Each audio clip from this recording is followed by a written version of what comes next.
आपका फिर से स्वागत है। मैं Vivek Bindra, motivation speaker, leadership consultant और बिजनेस कोच। पीछे आपने मुझसे पूछा ये अडॉप्शन कर्व और मार्केट इवैल्यूएशन क्या होता है।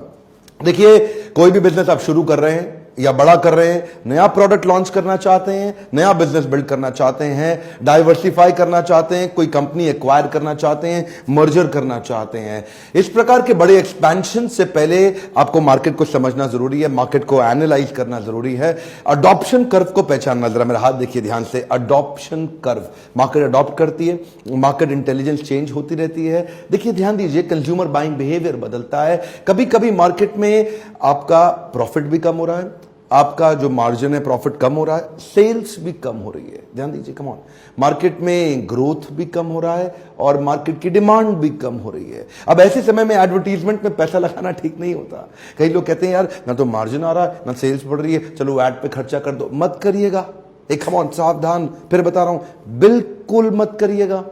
ये समय वो है जब आपको या तो प्रोडक्ट बदलना है या इंडस्ट्री बदलनी है, मार्केट का एनालिसिस करना जरूरी है। इसी को बोलते हैं अडॉप्शन कर्व। धंधे में शुरुआत करने से पहले सबसे पहले देखिए, जिस भी बिजनेस में आप घुसने जा रहे हैं उस प्रोडक्ट की नीड, उसकी अर्जेंसी कितनी ज्यादा है। अर्जेंसी ऑफ द प्रोडक्ट वो सबसे इंपॉर्टेंट चीज है। कितना अर्जेंटली नीडेड है वो प्रोडक्ट। कोई ऐसी चीज तो नहीं बना रहे जिसकी कोई जरूरत ही नहीं है मार्केट में। कोई ऐसी चीज तो नहीं बना रहे जो देखने में तो यूनिक लग रही है लेकिन द क्वांटम ऑफ नीड बहुत कम है उसकी, रेलेवेंस ऑफ नीड बहुत कम है उसकी, तो वो लंबा चलेगा ही नहीं। अच्छा, बिजनेस में घुसते वक्त देखिएगा उस बिजनेस का मार्केट साइज है कितना बड़ा। मार्केट साइज का मतलब है अंडर वाटर जाली बुनने की ट्रेनिंग, उसकी मार्केट साइज बहुत कम होगी भाई।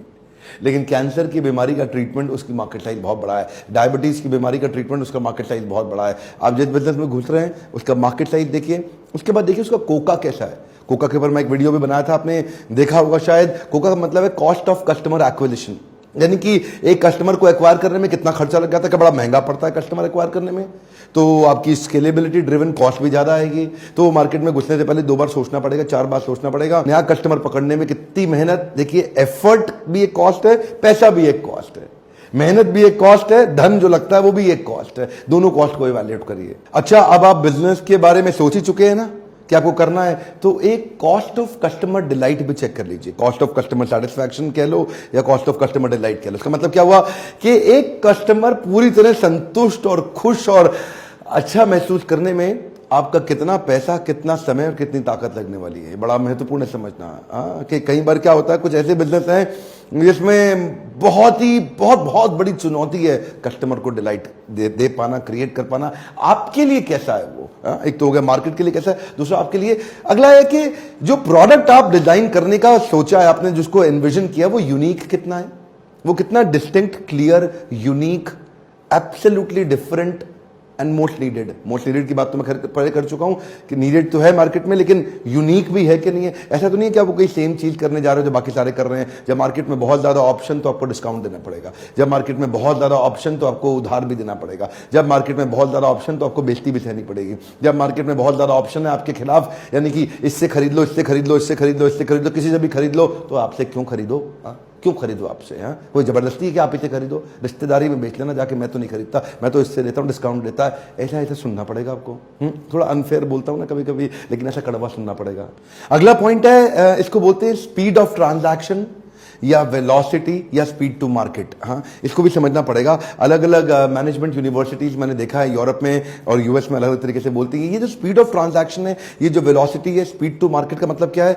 कोई चीज आप शुरू करना चाहते हैं, वो शुरू करने के बाद उसका पहला रियलाइजेशन ऑफ मनी, यानी कि इन्वेंट्री टर्नओवर कह लो, जो राशन की दुकान में सामान रखते हैं, इन्वेंट्री रखते हैं, उनका इन्वेंट्री कितनी तेज बिकता है, कितनी जल्दी बिकता है। ये 1000 रुपए का माल रखा है मैंने किराने की दुकान में, ये 1000 रुपए का माल 1 महीने में कितनी बारी बिक जाता है।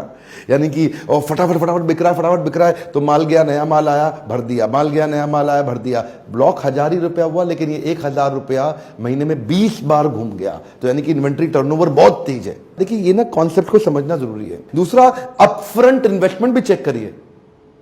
जब आप बिजनेस करने जा रहे हैं तो आपकी जो केपेक्स इन्वॉल्व कितनी है। क्या आप ऐसा बिजनेस कर सकते हैं? केपेक्स ओपेक्स समझते हैं ना, एक वीडियो में पहले मैंने थोड़ा सा तो बताया था। केपेक्स मतलब कैपिटल एक्सपेंडिचर, ओपेक्स मतलब ऑपरेटिंग एक्सपेंडिचर। केपेक्स का मतलब शुरू में क्या बहुत बड़ा पैसा आपको ब्लॉक करना पड़ रहा है, बहुत बड़ा अगर अमाउंट ब्लॉक कर दोगे तो पैसा संभालने के लिए वर्किंग कैपिटल रहेगा नहीं आपके हाथ में, और अगर वेफर स्लिम मार्जिन, अगर थिन मार्जिन, तो वैसे ही धंधा लंबा चलेगा नहीं आपका। आपकी अपफ्रंट पैसा कितना लगने वाला है, क्या वो आप उसको अफोर्ड कर सकते हैं कि नहीं कर सकते हैं। फिर एक और चीज का ध्यान रखिए कि क्या आपके बिजनेस में अपसेल और क्रॉस सेल करना कितना पॉसिबल है। क्या आदमी एक चीज लेने आया, क्या वो 3-4 चीजें और भी ले सकता है। शेविंग रेजर लेने आए तो क्या शेविंग ब्लेड भी लेके जाएगा बाद में, क्या शेविंग क्रीम भी ले सकता है, क्या वो आफ्टर शेव लोशन भी ले सकता है, क्या वो बॉडी वॉश या शावर जेल भी, कितनी तरह की चीजें हैं जहां पे अपसेल या क्रॉस सेल। मैं ये पूछना चाहता हूं, तो छोटा सा एक उदाहरण है, मैंने मैकडॉनल्ड्स का एक वीडियो में उदाहरण दिया था कि आप बर्गर खरीदने जाओ तो फ्रेंच फ्राइज बेचने की कोशिश करती है वो जो यंग लड़की रहती है वहां पे। क्वेश्चन ये है कि क्या इसमें अपसेल भी किया जा सकता है। कोई आदमी 1 लाख की आइटम लेने आया है, उसको अच्छा लगे तो 5 लाख की ले ले, 10 लाख की ले ले, 2 लाख की चले, 4 लाख, कुछ ऊपर का सेलिंग भी हो जाए क्या उसमें, कुछ वैल्यू एडेड सेलिंग हो सकता है। देखिए पॉइंट्स तो मैं बहुत सारे देना चाहता हूं अडॉप्शन कर्व को समझने के लिए, पर एक बात ध्यान रखिए, क्या आप अपने बिजनेस में एंट्री बैरियर क्रिएट कर पा रहे हैं। एंट्री बैरियर का मतलब क्या है, जहां से मोनोपोली क्रिएट किया जा सकता है। ये मोनोपोली क्रिएट करना बड़ा मुश्किल है, जिससे आप थोड़ा सा एवरग्रीन और longer duration of sustainable business build कर सकें। कितना ज्यादा लंबे समय तक ग्रीनरी आप मेंटेन कर पाएंगे अपने बिजनेस में। ग्रीनरी मतलब वो हरे हरे पत्ते, जो हरे हरे नोट, कितने लंबे समय तक आप मेंटेन कर पाएंगे जो आपके पास आते रहे। ऐसा तो नहीं कि साल 2 साल के अंदर कोई भी आया, कॉपी मारा, आपको उड़ाया, खत्म कर दिया आपके ट्रांजैक्शनल बिजनेस को, गेम ओवर। आपके कस्टमर को कितना ग्रेटिफाई कर पाएंगे जिससे आपका रिकरिंग रेवेन्यू मॉडल बिल्ड हो जाए और आपकी सस्टेनेबिलिटी बनी रहे। ये बहुत इंपॉर्टेंट है, क्योंकि कोई भी ट्रांजैक्शनल बिजनेस के अंदर आएगा आपको 1 मिनट में उखाड़ देगा। मैं रिक्वेस्ट करूंगा, पहली बार में बात समझ में हर एक को आना बड़ा थोड़ा कठिन होता है, मेरी स्पीड भी ज्यादा रखता हूं, टाइम ना लगे, 2-3 बारी वीडियो को घुमाइए, इसको देखिए, इसमें कई इंपॉर्टेंट टिप्स हैं जो आपको नए तरीके से सोचने में मदद करेंगे। अडॉप्शन कर्व को समझना, मार्केट को एनालाइज करना जरूरी है।